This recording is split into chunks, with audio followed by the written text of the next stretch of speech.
Happy Friday, seventh graders. This is Miss Sepulveda. We are on day 5. It is Friday. That means that we are almost done with our first full week of doing our distance learning and independent study packets.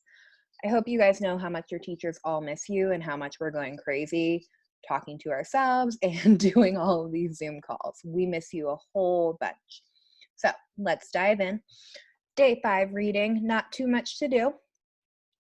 Independent reading, read a book or article of your choice, complete the reading log, just like we've been doing every other day, and then reread the excerpt from chapter 1 of the story Brian's Return by Gary Paulson. That's the excerpt that we read yesterday, and I'm not going to reread it again here, so you can go back to day 4's video if you would love to hear my voice read it to you again. Okay, now for writing.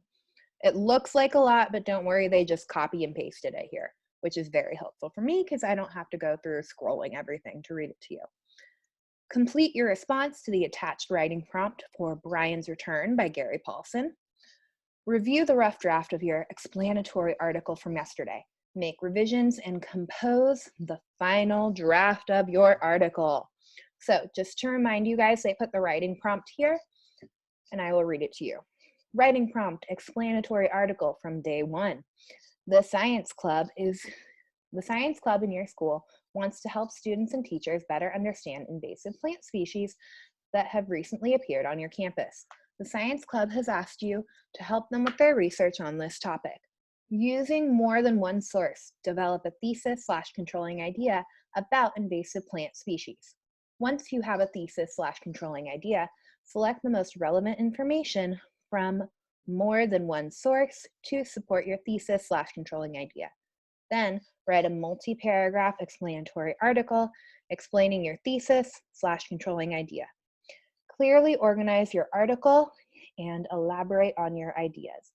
Develop your ideas and use your own words, except when quoting directly from the sources. Be sure to reference the source's title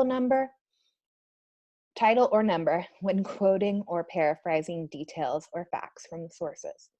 All right, so let's go down and look at the other writing assignment that you guys have to do, which is the response to the writing prompt for Brian's Return. Also, there's art. What? I didn't even know there was art in here until I was previewing what I was going to read for you guys today. But there's art. Today, you're going to do contour drawing of your choice. Find something that you want to focus on and draw it. Anyways, here's your reading log. Same reading log you've been doing. And here's the writing prompt for Brian's Return. So it says, Brian's previous experience in the wilderness can be inferred by how much he knows about the creatures that surround him. Cite at least 3 details from the text that illustrate Brian's knowledge of animal behavior. Do you think Brian is glad to be back? Why or why not? So a couple of things that immediately come to my mind when I read that prompt is how he knew when he heard the deer that it was a male deer and not the female deer. And remember, the word for a male deer is a buck. So that might be a really good piece of evidence to look for. He also did a lot of talking about the beavers and the history of beavers and how all the cities were somehow built by beavers. So that was really cool.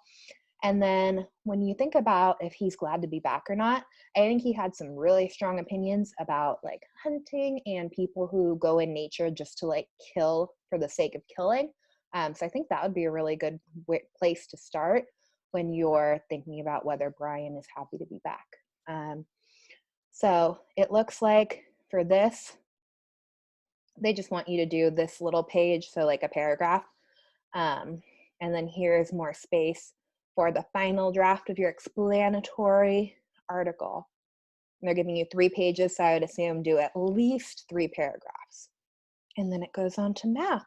So today was a super short video, and that's all I got. I will hopefully see you guys on Monday and Tuesday. I will be at Stone Creek for Chromebook distribution.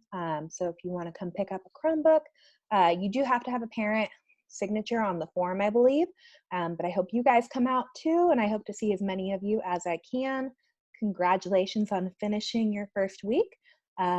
Get to writing, and I will see you next week. Bye, 7th graders.